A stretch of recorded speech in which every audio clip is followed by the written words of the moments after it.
बच्चों, हम आज जो कविता पढ़ने जा रहे हैं उसका शीर्षक है उद्बोधन।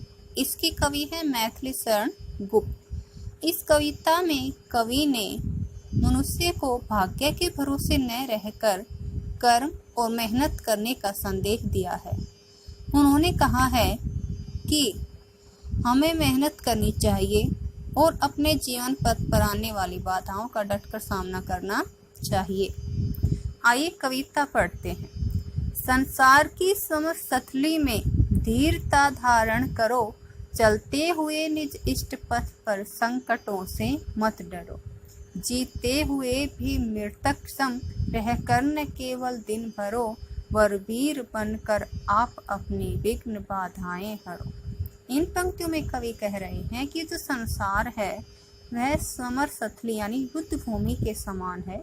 उसमें हमें धैर्य धारण करना चाहिए और अपने पथ पर आगे बढ़ते हुए जीवन में आने वाले संकटों से नहीं डरना चाहिए।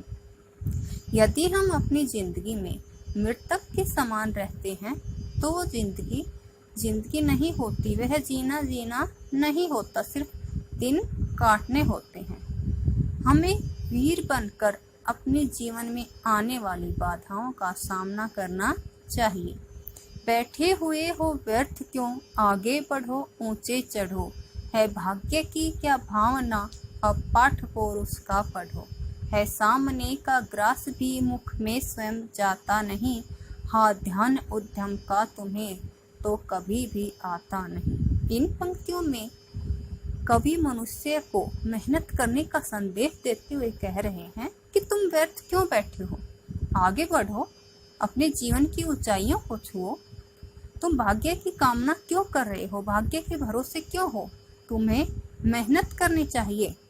जैसे हमारे सामने रखा हुआ भोजन अपने आप मुख में नहीं जाता, उसी प्रकार हमें भाग्य के भरोसे रहकर मेहनत किए बिना कुछ भी नहीं मिलता और तुम्हें भाग्य को भूलकर मेहनत करनी चाहिए। रखो परस्पर मेल मन से छोड़कर अविवेकता, मन का मिलन ही मिलन है, होती उसी से एकता।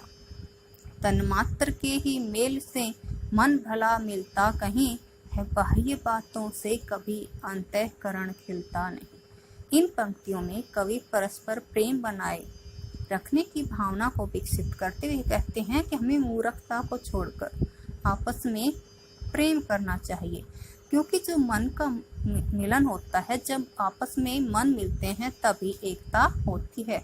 सिर्फ तन मात्र के मिलने से किसी का भला नहीं होता और बाह्य बातों से यानी दिखावे से कभी भी हमारा मन नहीं खिलता।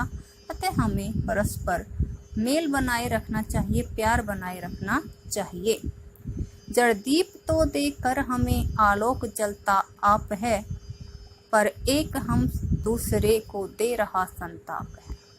क्या हम जड़ों से भी जगत में हैं गए बीते नहीं।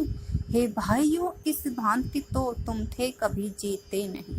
इन पंक्तियों में कवि दीप का यानी एक दीपक का उदाहरण देते हुए कह रहे हैं कि दीपक एक जड़ वस्तु है। जड़ वस्तु होती है जिसमें जान नहीं होती, प्राण नहीं होते।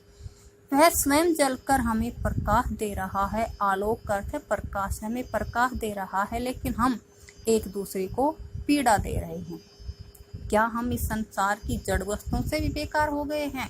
तो अतः ए भाइयों, ऐसे तो तुम्हारी जिंदगी नहीं है, ये जीना तुम्हारा जीना नहीं है। तुम्हें एक दूसरे से प्यार बनाकर रखना चाहिए, ऐसी ही जिंदगी जीनी चाहिए।